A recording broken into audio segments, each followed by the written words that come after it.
Bonsoir, ici Philippe Soro 5 mars pour Québec Nouvelle. Donc aujourd'hui, bon, comme d'habitude, on a la chance de parler avec Nicolas Gagnon de la Fédération canadienne des contribuables. Donc aujourd'hui, on a aussi des super sujets encore, comme d'habitude. Donc on a en premier lieu la Fédération canadienne des contribuables qui poursuit le gouvernement pour cette histoire. Je vous avais peut-être vu passer là, une controverse au sujet d'une chambre d'hôtel à 6 000 $. Donc Nicolas Gagnon va pouvoir plus nous en parler justement, puisqu'ils poursuivent le gouvernement pour ce genre de dépenses-là qui arrivent pas mal trop souvent. En deuxième lieu, on va avoir aussi C11. Bon, j'en ai parlé, moi, un petit peu dans un texte d'ailleurs aujourd'hui. C11, là, qui est ce projet de loi, dans le fond, fédéral pour réglementer le web. Et donc, là, on a vu que l'Assemblée nationale a voté à l'unanimité là, pour inclure une nouvelle clause dedans là, pour protéger la culture québécoise. Donc, est-ce qu'il y a beaucoup de choses qui ça brasse pas mal autour de cette loi-là. Fait qu'on va justement voir ce que Nicolas Gagnon peut nous enseigner là-dessus. Et pour finir, on va aller voir aussi, il y a le budget, dans le fond, qui s'en vient dans un mois, le budget au provincial là, du gouvernement Legault. Donc, la Fédération canadienne des contribuables, évidemment, a certaines demandes là-dedans, certains a des prises de position, disons, sur ce qui devrait s'y retrouver. Donc, on va aller voir tout de suite Nicolas Gagnon, ça va bien? C'est pas à toi. Oui, très bien, merci, très bien. Donc, c'est ça, tu voulais nous parler un petit peu, vous avez décidé de poursuivre le gouvernement là, donc, pour cette histoire de chambre d'hôtel à 6 000 $. Donc, peut-être nous faire un petit résumé. C'était quoi exactement? Comment que ça s'est. C'était dans quel contexte là, qu'ils ont loué cette chambre d'hôtel-là? Là? Oui, ben, c'est dans un contexte particulier. Puis en fait, nous, ce qu'on entend, c'est plus une procédure judiciaire contre le commissariat, le commissaire de l'accès à l'information, en fait, parce que ça, c'est OK. l'entité qui gère l'ensemble des plaintes pour avoir accès aux demandes à l'accès à l'information à travers tout le pays. Et ben, la raison de tout ça, il faut retourner aux événements en fait, de décembre ou de novembre. J'essaie de me rappeler exactement des mois, là, c'est peut-être là que je me perds, mais c'est au moment de l'enterrement de la reine d'Angleterre. Ça, je pense que tout le Mhm. monde s'en souvient. Quand il y a eu une délégation du gouvernement Trudeau qui s'est rendue à Londres, à la même manière qu'à peu près tous les autres chefs d'État en ont fait pareil pour rendre un hommage à la reine. Sauf que, un événement comme ça, on s'attend à ce que ce soit le plus sobre que possible, que les gens dépensent le moins ou que ce soit comme cérémonial, mais pas plus. Mais dans le Mhm. cas de Justin Trudeau, ça a été un petit peu différent. Ils ont décidé de dépenser quand même des montants astronomiques pour en fait, les jours qu'ils ont passé à l'hôtel. C'est un séjour d'environ une semaine. Euh, et ce qui est le plus désolant là-dessus, c'est en fait, de un, tous les autres chefs d'État ont adopté pour des meilleures options, en fait, ou des options moins chères. Même Joe Biden, ça a coûté moins cher en nuitée à l'hôtel parce qu'il a décidé de se rendre à la résidence de l'ambassadeur américain à Londres. Fait que lui, ça lui a rien coûté. Alors que nous, notre gouvernement a dépensé quand même au-dessus de 400 000 en frais d'hôtel, ce Mhm. qui est assez énorme là, pour ce séjour-là. Mais on a appris en fouillant à travers les factures qu'il y avait une suite qui s'appelle la River Suite, qui est à l'hôtel Corinthia, où est-ce que Justin Trudeau et sa délégation étaient, qui coûte en fait 6 000 par nuit et qui a été réservé par un des membres de la délégation pendant le séjour. Donc, pour pas loin de 30 000 en frais d'hôtel. Puis il faut dire une chose, le Corinthia, c'est un des hôtels les plus coûteux de Londres, et Londres est une des destinations les plus coûteuses au niveau touristique de la planète. Donc, ça vous Mhm. donne une idée à quel point c'est pas, ils n'ont pas été avec comme des options, comment dire, plus économiques. Ils ont pris vraiment la plus coûteuse des suites. Et ben voilà, le problème, c'est que depuis qu'on fait des demandes d'accès à l'information, on n'est même pas capable de savoir ni pourquoi, ni qui a profité de cette fameuse suite-là. Et dans le fond, pour être en mesure de l'obtenir, c'est ça, on a envoyé une demande d'accès à l'information. Quand elle nous a été retournée, le document était caviardé, pardon. Donc, le nom de la personne était caviardé. On ne sait pas c'est qui. On sait que la gouverneure générale elle-même a mentionné que ce n'était pas elle. Il faut se rappeler là, qu'elle a eu déjà des épisodes particuliers avec ses dépenses là, de repas d'avion ou son voyage au Moyen-Orient qui avait coûté au-dessus d'1 million de dollars. Mhm. Donc, c'est elle qui s'est, comment dire, elle s'est innocentée, ou du moins, elle a sorti un mobile, donc on présume que c'est pas Elle, elle. Mais elle là, s'attendait à recevoir la question, dans le fond. oui, elle s'attendait, mais c'est pas elle, on le sait. Mais le truc le plus désolant là-dedans, parce que les gens nous demandent, en fait, pourquoi est-ce qu'on fait cette démarche-là. Il faut dire que c'est une démarche qui est quand même coûteuse. Ça coûte environ 2 500 là, en frais juridiques pour faire cette démarche-là avec un avocat. Mhm. La raison pourquoi est-ce qu'on l'a fait, c'est parce que le gouvernement doit être transparent en permanence, peu importe les dépenses qu'il fait. Puis dans ce cas-ci, il utilise une excuse qui pourrait servir de précédent assez douteux, même que ça pourrait amener des conséquences je ne dirais pas jusqu'à graves, mais les impacts sont non négligeables. Parce que si le gouvernement refuse de donner des informations par rapport à une dépense de 6 000 il peut, surtout quand c'est dans le contexte d'un voyage à l'étranger, et qui sort des excuses comme ben, c'est pour des questions de sécurité de la vie privée, alors que le voyage a eu lieu il y a 5 mois, ben, il va pouvoir continuer à faire des voyages à l'étranger en dépensant n'importe comment sans rendre de compte. Puis à chaque fois qu'on va fouiller pour Mhm. savoir qui a dépensé quoi, ben, il ne voudra pas le dire. Il va simplement caverner le nom de la personne. Il va rendre les chiffres, il va rendre les factures disponibles, mais il ne va jamais justifier ces dépenses-là. Puis tant qu'on ne sait pas l'identité de ceux qui en profitent, ben, c'est un peu dur d'intervenir auprès du gouvernement puis de dénoncer la situation qu'on ne peut pas mettre de nom sur les factures. Mhm. Donc, ça rentre dans cette Ah, dimension-là. évidemment. Et justement, est-ce que c'est. Je veux dire, c'est déjà un montant qui est assez impressionnant, comme tu dis. Oui. Je veux dire, 6 000 par nuit. C'est quoi les précédents là-dedans? Parce que c'est pas le premier voyage justement qu'on fait à l'étranger. Est-ce que c'est une habitude ou c'est vraiment. Est-ce qu'on sait c'est qui? Ben non, justement, on ne sait pas c'est qui, mais On ne sait pas est-ce qu'on encore. a des pistes? Est-ce qu'on a des pistes à peu près? Est-ce que ça serait le premier ministre, justement? Je veux dire, ça serait le plus logique. On pense tout le temps à celui-là qui est au top. Que ça serait ça au bout du compte?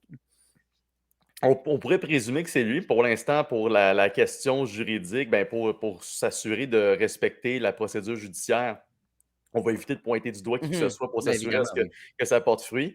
Par contre, est-ce que quelqu'un serait surpris que Justin Trudeau ait profité comment dire, d'une suite aussi luxueuse pendant un séjour qui était supposé être sobre et beaucoup plus économe? Je veux dire, bon, c'est Non, là que c'est ça ça, devient je discutable. voulais pas Ouais, justement. Non, c'est ça, je voulais pas pointer de doigt, mais, évidemment, mais c'est sûr que ça mais serait ça, d'autant plus surprenant si c'était, admettons, un ministre moins connu ou quelqu'un de l'entourage, disons. Donc, c'est sûr que vite de même, on a des espèces de doutes. Mais comme je dis, est-ce qu'il y a des précédents par rapport à d'autres voyages, justement, de ce style-là? Est-ce qu'on sait à peu près s'il y en a eu d'autres au bout du compte, là? Ben, des voyages de ce type-là, en général, quand on regarde sous le gouvernement Harper, ça coûtait dans des montants à peu près similaires quand on regarde les factures totales, mais c'est en fait, la raison pour laquelle je sors cet exemple-là, c'est parce que quand on a reproché, en fait, les dépenses du voyage de Justin Trudeau à Londres, le gouvernement libéral a automatiquement sorti les Mhm. arguments de: oh, regardez, ben Harper faisait pire. Sauf que le voyage auquel ils ont fait référence, qui avait coûté effectivement plus cher que celui de Justin Trudeau à Londres, c'était un voyage de Harper avec des membres d'une délégation, en fait, d'entrepreneurs, de chefs d'entreprise qui s'étaient rendus en Chine là, pour faire rencontrer Mhm. d'autres homologues. Donc, Donc, un voyage d'affaires, donc. un voyage d'affaires, effectivement, Mhm. et aussi qui a une nature diplomatique, mais on est très loin d'un voyage pour des funérailles, là, Mhm. déjà, ben, je peux comprendre que ça a l'air bizarre de dire il faut qu'on soit sobre dans le voyage, mais comme je dis, il y avait des alternatives qui étaient disponibles pour le gouvernement Trudeau. D'ailleurs, tous les autres hôtels super luxueux au centre de Londres, qui étaient même plus proches des lieux, étaient moins chers. La quasi-totalité des hôtels étaient moins chers. Ils ont pris vraiment le plus cher de tous les hôtels possibles pour cet événement-là. Mhm. Puis par-dessus le marché, je veux dire, ils auraient pu aller à la résidence de l'ambassadeur canadien. Ils ne l'ont pas fait. Donc, vraiment, il y a plein d'excuses comme ça qui sont inacceptables. Puis par-dessus le marché, dans les premières demandes d'accès qu'on a envoyées, Global Affairs Canada, en fait, avait déjà préparé, Affaires mondiales Canada avait déjà préparé des réponses sous la demande de Mélanie Joly, ou de l'honorable Mélanie Joly, pardon, pour s'assurer à ce que, en fait, là, l'information ne soit pas divulguée, tout simplement. Mhm. C'est-à-dire que l'information soit notée comme confidentielle et qu'il y a un respect de la vie privée qui soit engagé. Sauf que cette excuse-là ne tient pas la route. C'est pour la raison pour laquelle on va aller au fond des choses, puis on espère être en mesure de forcer le gouvernement à changer ses pratiques. Parce qu'une fois qu'on a exposé cette dépense-là, puis qu'on a mis un nom sur la personne qui en a bénéficié, on peut enfin dénoncer la pratique beaucoup plus facilement, puis s'assurer que dans le futur, ils soient plus responsables dans leur prochain voyage, puis parce qu'ils vont savoir qu'ils sont tenus à l'œil par des organisations Mhm. comme les nôtres, mais aussi comme d'autres. Mhm. Non, c'est vrai ça. Puis d'ailleurs, c'est vrai, je n'avais pas pensé à l'aspect éthique. C'est vrai que, tu sais, ne serait-ce que quand tu vas à des funérailles, hein, on s'habille en noir, on essaie d'être le plus sobre possible. Donc, c'est vrai que la perspective de se louer une suite hein, et de, en quelque sorte, essayer de profiter de l'occasion, c'est sûr qu'il y a quand même un côté éthique aussi à ça qui est un petit peu douteux. Ben Donc, oui. bon, on espère en tout cas que ça va aboutir et qu'on puisse avoir justement des informations un petit peu plus précises sur ce qui s'est passé. C'est ça, Donc, mais oh, juste le dernier point, mais c'est ça, c'est pour ceux qui ne s'en souviennent pas, c'est le fameux voyage où est-ce qu'il y a Justin Trudeau qui jouait du piano avec Grégory Charles. d'ailleurs, Donc, oui. oui, donc, tu sais, c'est pour vous donner une idée à quel point eux autres, Mhm. ils avaient plus l'intention de faire un voyage, comment dire, luxueux et avec une bonne ambiance plutôt que de respecter un genre de protocole cérémonial. Tu sais, oui, il y a ceux qui accompagnaient la délégation de Trudeau, ils ont respecté ça. Il y avait beaucoup par exemple, de la police montée qui a fait partie du cortège, mais essentiellement, eux, les politiciens étaient là pour un voyage là, de luxe, essentiellement. Ouais, ben d'ailleurs, certains avaient relevé qu'il avait l'air un petit peu en état d'ébriété là, quand il chantait avec M. Grégory-Charles. Bon, Ah, après, on ne pourra jamais vérifier, hein, mais c'est en tout cas. c'est ça. Qui Mais serait bon, surpris? ouais. Excuse, tu voulais dire Ah, quelque chose? personne ne serait surpris. Je pense que de Ouais, toute non, c'est manière, ça. Bon, ben c'est ça. Ben, on va aller au deuxième sujet. Donc, C11. Donc, tu me disais, il est minuit moins une. Là, ça s'en vient. Donc, C11, on se rappelle qui est cette loi là, qui veut modifier, dans le fond, la régulation sur le web. Là. Donc, qui veut rendre, en quelque sorte, les algorithmes des grandes plateformes un petit peu plus enlignés sur les politiques de la CRTC. Et donc, là, ça l'a été accepté à la Chambre des communes. Fait que là, le Sénat, dans le fond, l'a révisé, a rajouté beaucoup d'amendements. Les libéraux disent on ne va pas tout accepter les amendements. Donc, comme je disais, ça brasse quand même pas mal là, à ce niveau-là. Les conservateurs qui sont super opposés aussi à cette loi-là parce que justement, on s'inquiète des possibilités, des possibles dérives là, de censure que ça pourrait créer, une pression que le gouvernement pourrait créer sur les distributeurs. Ben, pas nécessairement les distributeurs web autant que les grandes plateformes, là, mais au bout du compte, on pourrait exercer une pression sur la culture web. Puis ça s'allie aussi, on se rappelle, avec la loi C18 qui, elle, vise dans le fond, à revoir en quelque sorte la monétisation sur le web. Donc, faire en sorte que les grandes plateformes payent des grands médias, mais qui sont, encore une fois, reconnus par le gouvernement. Donc, ça donne une manière pour le gouvernement de financer en quelque sorte un peu indirectement les médias et donc aussi de s'assurer que certains autres soient peut-être défavorisés dans cette perspective-là. Bon, on va parler ici plus de C11, mais c'est sûr que c'est un package de lois, désolé l'anglicisme, c'est un package de lois qui, bon, on peut avoir des conséquences assez énormes sur le web. Donc, ben, c'est ça, c'est quoi la position là, de la Fédération canadienne des contribuables sur le sujet? Ben, nous, c'est simple, on est contre.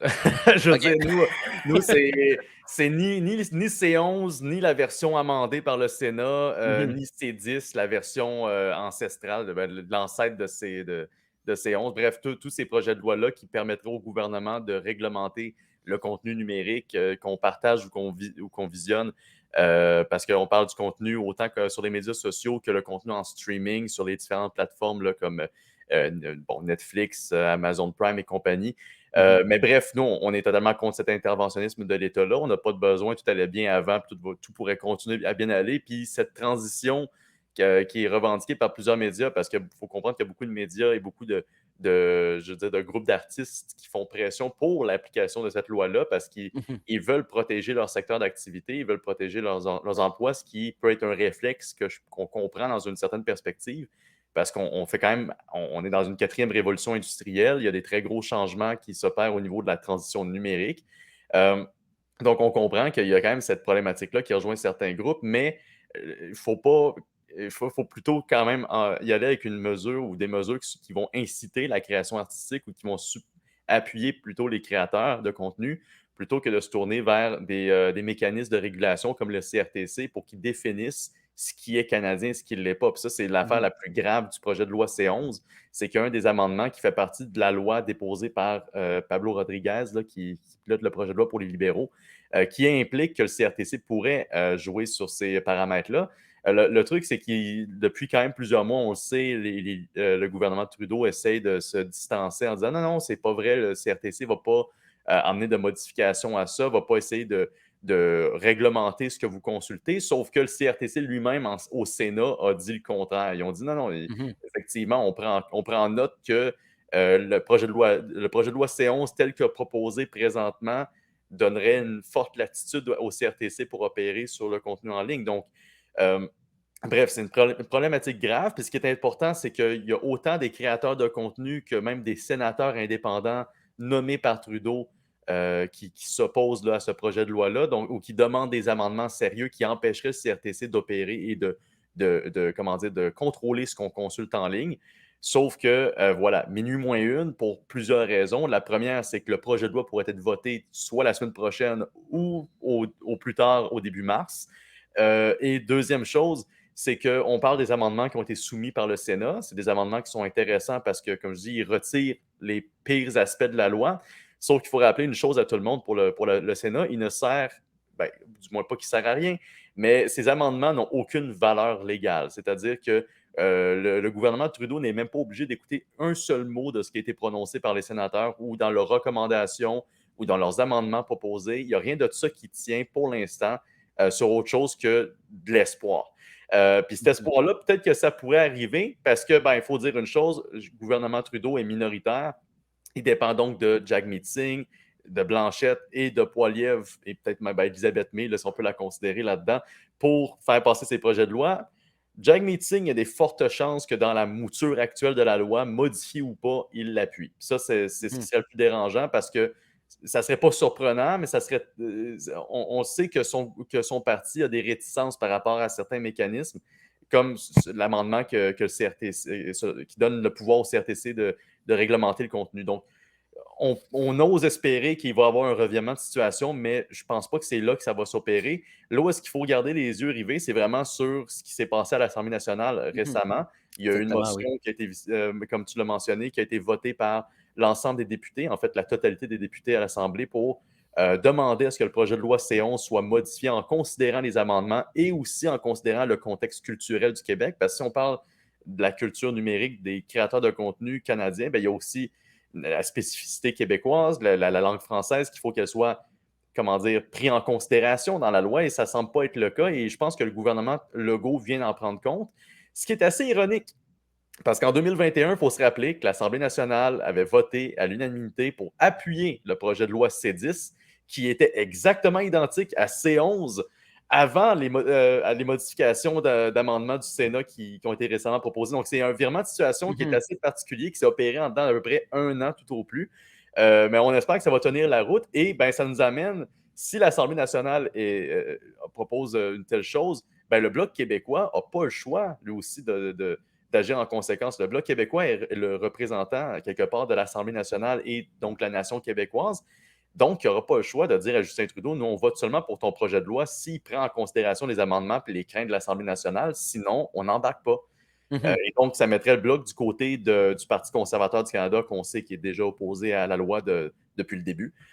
Donc, espérons que ce revirement de situation de dernière minute va avoir un impact. Ce qu'on espère, nous, en tant qu'organisation, comme je l'ai dit au départ, on veut que le projet de loi finisse aux oubliettes. On en retourne à l'époque où est-ce qu'on ne parlait pas de ces niaiseries-là. Mais sur une base plus pragmatique et réaliste, on espère que les amendements vont être pris en considération puis que le contenu numérique ne sera pas contrôlé comme c'est prévu présentement. Donc, ça touche pas mal là, l'état des choses. Puis oui, on va espérer de faire de la pression. On fait présentement une campagne. En fait, on a demandé à tous nos supporters là, de contacter leur député bloquiste, de contacter aussi Yves-François Blanchette. Et donc, à quelques milliers de personnes, on espère que ça va brasser un peu la cage de certains et que le vote, là, quand il va passer, que le Québec va être du bon bord de l'histoire. Non, c'est ça, parce que l'Assemblée nationale a voté à l'unanimité, il faut le préciser. C'est pas juste le gouvernement Legault, c'est vraiment, tu sais, c'est toutes les parties de l'Assemblée nationale. Donc, comme tu dis, ça devient un petit peu inconfortable pour le Bloc. D'ailleurs, comme je le mentionnais, j'ai écrit un article là-dessus aujourd'hui. Et c'est justement, je trouve ça quand même un petit peu gênant. Comme tu dis, il est minuit moins une. Ça a quand même pris du temps avant qu'ils réagissent, là. Et comme tu dis, bon, il y a le gouvernement, l'Assemblée nationale, le gouvernement Legault qui était en faveur de la loi, du projet de loi C10. Le Bloc québécois a voté en faveur aussi de C11 là, avant qu'il y ait comme ce revirement-là. Justement, là, je ne sais pas s'ils se sont prononcés, mais c'est ça, c'est quand même assez tardif comme réaction. Et ça me donne aussi un petit peu l'impression, bon, ça c'est mon opinion personnelle, mais ça me donne l'impression que au Québec, c'est pas nécessairement sur l'enjeu du contrôle sur le web. Dans une certaine mesure, on dirait quasiment qu'on voudrait quasiment y insérer des éléments de loi 101 dedans. Donc, c'est peut-être pas nécessairement dans l'idéal, disons, plutôt de libéralisme économique ou de libéralisme dans son sens large. Peut-être plus justement dans une perspective de si on est pour contrôler le web, au moins avoir notre part du gâteau. En quelque sorte, je dois admettre que si c'est tout ce qu'on peut avoir en tant que compromis, c'est déjà mieux que rien. Mais effectivement, je serais plutôt de votre avis que ça devrait être envoyé aux oubliettes. Mais bon, c'est sûr que là, selon la configuration partisane, il faudra voir. Avec, je ne me rappelle plus très bien, mais avec les conservateurs et le Bloc québécois, je ne pense pas qu'ils peuvent renverser ça là, si le NPD et les libéraux sont ensemble. Non, effectivement, ça serait possiblement pas suffisant. Mhm, Par contre, ça aiderait à retirer le maximum de légitimité démocratique que mhm, possible au projet de loi, puis ça permettrait de peut-être mieux le faire passer au tordeur quand il y aura un changement de gouvernement, parce que ça reste mhm, une possibilité à court, moyen, long terme, on ne le sait pas. On verra quand il y aura mhm. des élections, mais ce qui est, tu l'as mentionné, c'est assez particulier qu'on s'est rendu à minuit moins une, surtout pour une notion qui touche quand même un peu l'autonomie provinciale. Mhm, ben, c'est ça, Parce exact. Genre, ça touche littéralement la culture.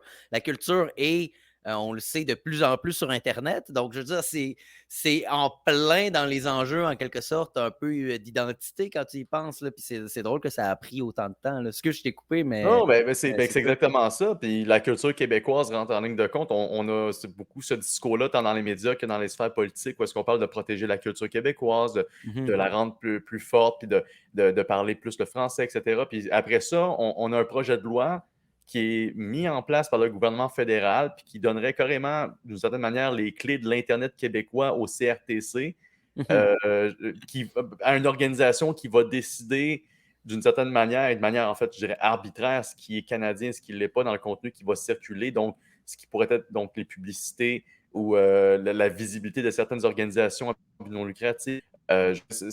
C'est des choses comme ça qui pourraient être affectées par un mécanisme de genre-là. Et là, les souverainistes, les nationalistes québécois, ça réagit là, à 2 semaines, non, même c'est pas ça. du faire passer le projet de loi. Il était comme temps. Parce qu'on Mhm, dirait que le monde vient de réaliser que, écoute, si on regarde le Canada anglais, là, c'est même, sérieusement, n'importe qui écoute en ce moment, je vous demande de prêter à l'exercice. Allez sur Google, tapez C11, puis faites le moteur de recherche en anglais.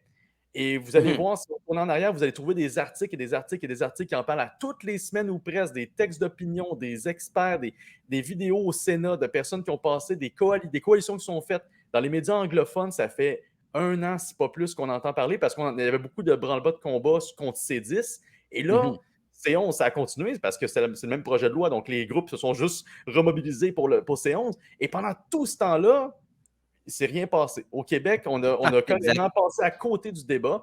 Et là, on essaie de se reprendre à la dernière minute. Tu as justement le ministre Lacombe, Mathieu Lacombe, qui est le ministre de la Culture et des Communications du Québec, qui a envoyé comment dire, ses lettres de recommandation au Parlement en disant s'il te plaît, Justin, comme peux-tu prendre en considération nos attentes avant de passer le projet de loi C11? C'est comme encore une fois Mhm. quelques semaines avant. Je peux comprendre que le Parlement vient de rouvrir, l'Assemblée nationale vient tout juste de rouvrir avec leurs travaux, puis il était en élection avant, donc ça interrompt certaines Non, mais pratiques. même là, comme tu le dis, on en parlait cet été, on en parlait déjà vraiment beaucoup là, de cet enjeu-là. Donc, non, Puis c'est un effectivement. enjeu en 2021, c'est un enjeu dans les Mhm, élections de 2021, puis C10 était déjà discuté à l'époque et on savait que ça allait revenir si l'élection des libéraux avait lieu, ce qui a été le cas. Donc, mhm, vraiment, c'est désolant qu'on arrive à la dernière minute parce que ça limite énormément les chances des gens comme nous tous, de pouvoir s'assurer à ce que notre Internet soit libre de mhm, l'intervention du gouvernement fédéral. Et ben aussi pour les nationalistes, de s'assurer à ce que la culture soit protégée en ligne. Parce que, tu sais, c'est drôle à dire, mais quand on regarde le PQ, par exemple, eux, ils militent ardemment pour avoir un CRTC québécois. mhm. Donc, j'en viens pas qu'il n'y a pas eu plus de péquistes, à moins que je me trompe, puis peut-être que je les écoute pas assez, mais il me semble que j'en ai pas entendu beaucoup parler de leur part là, de cette lutte contre C11. Mhm. Donc, c'est un reproche que je fais. Peut-être que je suis à côté de la J'ai l'impression que peut-être qu'au Québec, ils voient ça plus comme une manière. Bon, on se dit, ah, il y a tellement d'argent dans le fond qui s'en va. C'est en quelque sorte comme une fuite Hmm. de capitaux, l'Internet, puis il faut comme régler ça. Je pense, ils ne sont peut-être pas allés dans les détails pour voir en quoi justement ça peut affecter littéralement le contenu qu'on consomme, puis ça peut vraiment venir affecter notre expérience sur le web, puis ben, c'est ça, la visibilité de certaines choses par rapport à d'autres. Donc, prioriser peut-être des contenus que ça ne te tente pas du tout de voir. Tu sais. Le CRTC viendrait jouer en quelque sorte dans tes propres algorithmes personnels. Tu sais. Je parle pour chaque personne. Mais bref, j'ai l'impression que peut-être que les Québécois ont cette vision un peu comme ben, il fallait faire de quoi par rapport à ces Netflix-là puis ces géants-là qui font en quelque sorte fuir des capitaux puis qui utilisent la culture, qui s'accaparent la culture en quelque sorte. Bon, c'est une théorie, mais j'ai l'impression que c'est de même que le Québec voyait ça, puis que là, ils viennent de réaliser là, que ça a des répercussions littéralement sur notre relation même à l'intérieur de la fédération, sur la culture à l'intérieur de la fédération. Donc, ben, effectivement, c'est peut-être un petit peu trop tard, mais on va continuer d'espérer tout de même. Oui, ben, un petit point par rapport à ça, juste pour répondre à ce point-là, Mhm, ben, justement, au Québec, ce que j'ai remarqué, c'est que la plupart du temps qu'on parlait de C11, c'était des groupes d'artistes, des groupes mhm, de journalistes, des groupes de médias qui demandent à ce que C11 soit passé parce que effectivement, C11 inclut des clauses qui pourraient leur bénéficier parce qu'en avantageant leur contenu par-dessus du contenu étranger ou du contenu qui est poussé mhm, par les grandes plateformes, ça permettrait donc les gros producteurs ou les grands créateurs de contenu canadiens, québécois à en profiter. Donc, ces redevances-là ça leur permettrait de mieux passer au travers des turbulences économiques et de la transition numérique comme telle. Sauf que voilà, c'est des petits créateurs de contenu qui sont affectés. On l'a vu, il y a eu des gros groupes, plus de 40 000 créateurs de contenu avec Digital First Canada qui ont été au Sénat pour dire qu'ils ne veulent rien savoir. Pourquoi? mhm. Parce que c'est les petits qui vont se faire Ben oui, carrément exact. là, Ben oui. écraser au profit des gros, encore une fois. Donc, il ne faut pas que C11 passe. Non, c'est ça. Puis, tu sais, c'est quand même une loi. Bon, je sais que YouTube, c'est quand même opposé à ça et tout. Mais Mhm. il y a quand même une tendance à ce qu'on appelle la corporatisation, en fait, des plateformes sur le web. Donc, on voit que déjà le contenu qui est affiché, admettons, sur YouTube a fondamentalement changé en 10 ans, là. Il y a 10 ans, c'était beaucoup plus des créateurs individuels et de plus en plus, les algorithmes ont été adaptés pour du contenu, disons, plus grand public. Et donc là, c'est une loi qui en quelque sorte, va encore plus consolider ça, mais pas d'un point de vue corporatif, d'un point de vue étatique. Donc là, tu sais, ça commence à faire un Internet qui est beaucoup plus réglementé que ce qu'on avait. Et puis là, ça, c'est comme je disais, tu sais, la perspective québécoise, c'est quasiment comme si on voudrait y rajouter une loi 101 dessus. Donc là, c'est ça, prioriser, admettons, du contenu francophone sur les fils, sur les sites de streaming, sur les plateformes. Donc, bah, c'est ça, c'est un enjeu que c'est ça. En tout cas, on en revient à ce qu'on disait. C'est juste que ça s'en vient vite, là. Absolument. Bon, ben, puis sinon, c'est ça. Bon, on va conclure aussi avec, tu nous parlais du budget du gouvernement qui s'en vient là, dans un mois, donc de Oui. la position de la Fédération canadienne des contribuables sur le sujet. Donc, je sais que Legault nous avait promis des baisses d'impôts. Donc, est-ce que ça s'en vient? Là? Est-ce qu'on peut s'attendre à des petites baisses pour le prochain budget? Ben oui, en fait, ça, c'est peut-être le côté positif, c'est qu'on est supposé avoir des baisses d'impôts pour plusieurs raisons. Ben, la première, c'est qu'elles ont été promises. C'est de Mhm. deux, ça fait plusieurs fois que le ministre des Finances répète que ça s'en vient, que ça va être inclus dans les prochains allègements fiscaux qui vont être publiés dans le budget de 2023-2024. On n'a pas encore la date exacte. Nous, notre côté, en tant qu'organisation, on a fait partie des différents organismes qui sont consultés par le gouvernement du Québec dans ce qu'on appelle la période de consultation prébudgétaire, qui prend fin aujourd'hui, si je ne me trompe pas. Donc là, ils ont reçu un paquet de mémoires, dont le nôtre de plusieurs dizaines de pages, où est-ce qu'on a exprimé, en fait, nous, c'est vraiment nos recommandations habituelles. On veut moins d'impôts, moins de gaspillage et surtout un gouvernement plus responsable. Donc, ça implique à ce que les baisses d'impôts qui ont été promises soient effectivement livrées. Nous, ce qu'il faut rappeler, c'est que la FCC, ça fait depuis 2016 qu'on opère au Québec, qu'on fait pression, qu'on intervient dans les médias chaque semaine, puis qu'on livre aussi des mémoires prébudgétaires pour que le gouvernement s'engage à baisser les impôts. Donc, ce serait toute une victoire pour nous parce que, je ne sais pas si vous le savez, mais on n'a pas eu de baisse d'impôts officiellement au Québec, ou du moins de baisse d'impôts significative depuis 2020-2021. Pardon, depuis 2000-2001. Donc, Sur le coup, tu me surprenais, j'étais là, ah, oh oui, quand même. non, non, ouais, non, ça c'était des chèques qu'on recevait dans ce temps-là, mais Ouais, c'est ça, il y exact. a 20 ans, on recevait des baisses d'impôts. Donc, c'était le gouvernement de Bernard Landry à l'époque qui avait donné cette baisse d'impôts-là. C'était à peu près, là, je pense, 1,8 ou quelque chose de ce genre-là. Donc, beaucoup plus petit que ce qu'on va avoir cette année, qui est quand même 1 dès la première année, suivi de 0,25 par année, jusqu'à la concurrence de 2,5 de baisse d'impôts pour les deux premiers paliers d'imposition. Euh, donc, c'est quand même des montants intéressants. Je veux dire, quelqu'un qui fait 30 000 par année va avoir juste une économie d'environ 100 quelques dollars sur ses factures d'impôts. Mais quelqu'un, par exemple, qui fait plus 80 000 avec un salaire brut va aller chercher entre 6 et 7, entre 7 et 800 dollars d'économie dans une année. Donc, plus on paye d'impôts, plus on en économise. Donc, il y a des gens, d'une part, qui sont pour cette mesure-là, d'autres qui sont contre. On fait effectivement partie des groupes qui veulent que ça arrive le plus tôt que possible. Ben, ça fait longtemps qu'on entend parler, mais ça fait longtemps qu'on les attend également.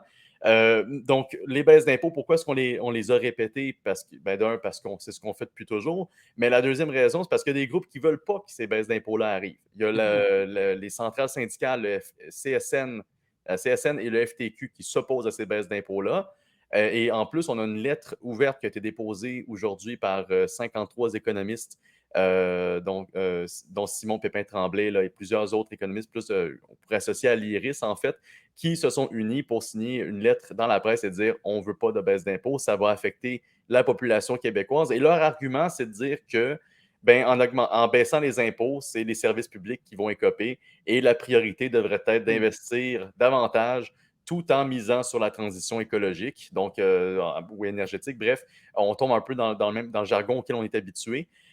Puis le problème, c'est que c'est quand même des groupes qui sont nombreux. Donc, il faut s'assurer de maintenir la pression parce que le gouvernement Legault, on est habitué, on l'a vu avec les dernières années, s'il y a trop de pression, il flanche. Et ben, la dernière des choses qu'on veut, c'est qu'il flanche avant de livrer des baisses d'impôts. Donc, c'est pour ça qu'on s'est prêté à l'exercice.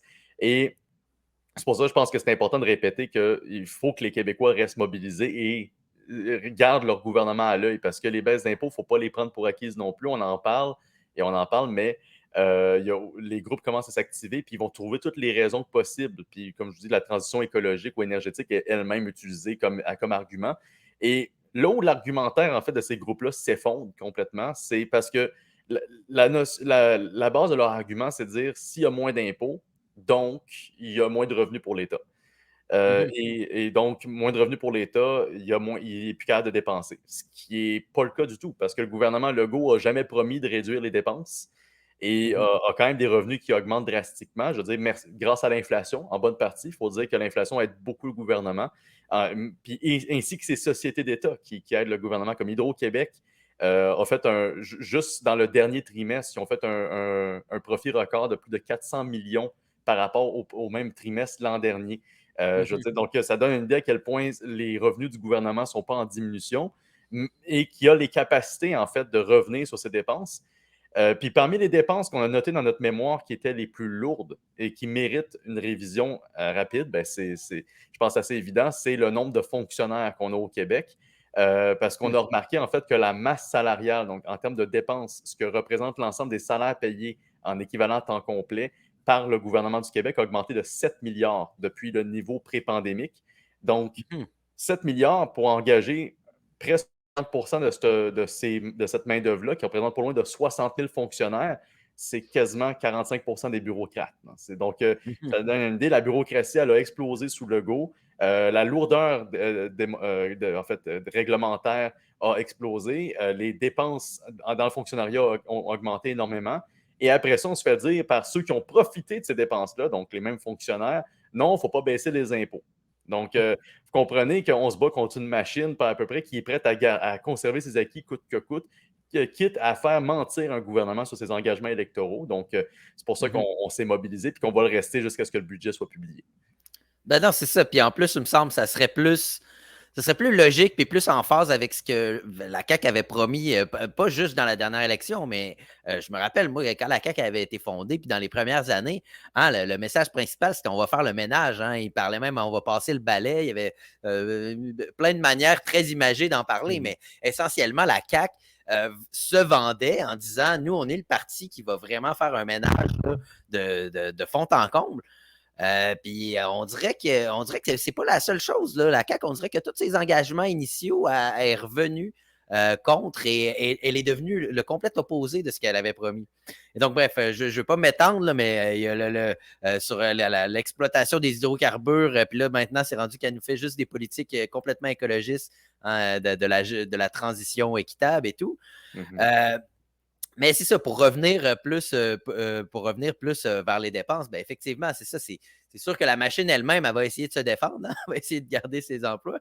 Mais comme je dis, comme tu disais, le fait de baisser les impôts ne veut pas nécessairement dire qu'on va avoir moins de capacité, disons, de gérer l'État ou d'avoir des programmes en tant que tels gouvernementaux. C'est peut-être que l'État est rendu un petit peu trop obèse et même peut-être inefficace à un certain stade. Et je veux dire, une baisse d'impôts doit aussi s'accompagner d'un certain ménage, hein, d'une certaine rationalisation, en tout cas d'une augmentation de productivité. D'ailleurs, ben, la CAQ nous le dit depuis quelque temps qu'il faut, d'un point de vue énergétique, hein, maximiser, dans le fond, notre comment dire, je me perds un peu, mais qu'il faut devenir plus productif, hein, qu'il n'y ait pas de perte en quelque sorte d'énergie, ben, ça s'applique aussi au gouvernement. Il faudrait qu'il n'y ait pas trop que ce qu'on envoie en argent ne se perde pas en quelque sorte dans un État qui, au bout du compte, ne fournit pas nécessairement autant qu'il pourrait. Là. Absolument. Puis, tu sais, bon, pour revenir à ce que tu disais initialement, le gouvernement, tu sais, de François Legault, il a fait un 180 degrés sur certaines de ses Mhm, promesses fortes. On se souvient, en 2018, il promettait de réduire de 5 000 le nombre de fonctionnaires dans l'appareil gouvernemental. Depuis ce temps-là, on a 70 000 fonctionnaires de plus. Donc, on est un petit peu à côté de la plaque mhm, à ce niveau-là.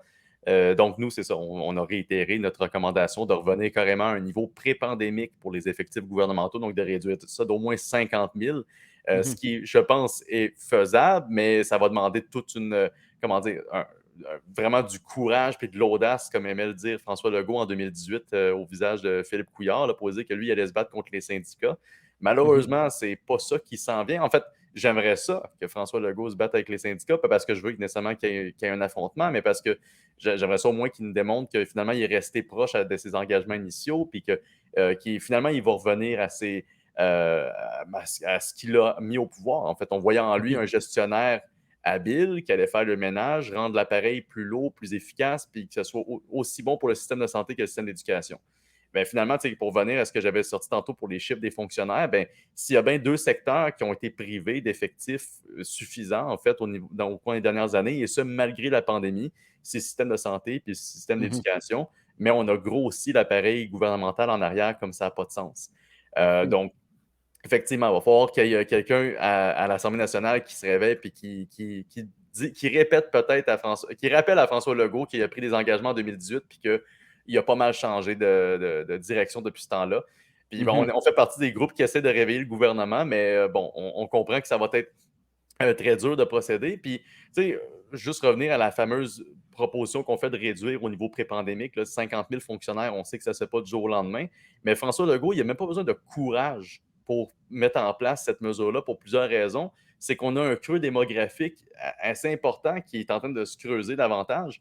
Et il y a plein de départs à la retraite qui sont prévus au courant des 10 prochaines années. Et ben, il faut savoir qu'un très grand nombre de ces départs à la retraite-là vont avoir lieu dans la fonction publique. Donc, tout ce que le Legault a à faire, c'est de couper par attrition.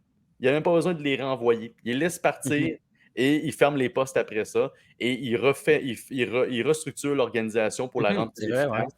Donc, il n'y a pas nécessairement besoin de se battre contre les syndicats. Il y a juste besoin de restructurer l'État en conséquence. Mais il faut qu'il le fasse, puis il faut qu'il s'engage à le faire. Malheureusement, ben, il y a pas on n'a pas de signaux de fumée, ne serait-ce qu'un peu là, en ce Mhm. moment par rapport à ça. Donc, on va espérer que le budget va démontrer un engagement du gouvernement à faire preuve d'une meilleure utilisation des ressources du gouvernement. Mhm. D'autant plus que c'est surprenant parce que, je veux dire, il y a pas grand-chose à perdre non plus. C'est pas comme s'il était minoritaire. Je veux dire, il y a une des présences en chambre les plus massives qu'il y a jamais eu, mais à l'inverse, j'ai l'impression que ça fait en sorte que peut-être qu'il devient un petit peu accro, en quelque sorte, au pouvoir. Hein. Ça devient un État tellement fort que ben, pourquoi s'en priver? Tu sais? Donc, en tout cas, Ouais. on va espérer effectivement qu'il revienne à ses sources, qu'il revienne à sa vieille flamme. Et qui ne s'endorme pas sur ses lauriers avec ce pouvoir qu'il a acquis. C'est ça. Ben, je ne sais pas si tu voulais rajouter encore quelque chose. Ben, simple citation d'un de mes députés péquistes préférés. Je dis ça, ben, péquiste gentiment, bien sûr. Je suis non partisan, mais Pascal Bérubé, il Mhm, y avait, pour un peu paraphraser ce qu'il avait dit, Legault en 2018 a promis qu'il allait créer des emplois payants. En 2022-2023, on apprend finalement que les emplois payants sont tous dans la fonction publique finalement. C'est carrément ça qui se passe. Et, pour rappeler qu'il y a eu des augmentations salariales de plusieurs dizaines de milliers de dollars pour des hauts fonctionnaires qui ont été annoncées juste après le temps des fêtes. Pendant que le mhm, monde célébrait, ben, t'en as qui célébraient encore plus sur notre dos. Puis, ben, je veux dire, ça nous rappelle que finalement, l'homme pour lequel bien du monde ont voté en 2018 a changé avec les années. Mais bon, au-delà de toute partisanerie, ce qu'on veut, c'est un gouvernement responsable. On espère que le Legault finit par l'être. mhm. Ben, on espère, on espère. Hey, c'était un plaisir comme d'habitude. Donc, Nicolas Gagnon de la Fédération canadienne des contribuables. Ben, comme d'habitude, on se revoit dans 2 semaines. La semaine prochaine, je ne sais pas encore c'est qui que ça va être mon invité, mais je devrais vous l'annoncer dans le courant de la semaine. Et sur ce, passez une très bonne soirée. À la prochaine. À la prochaine.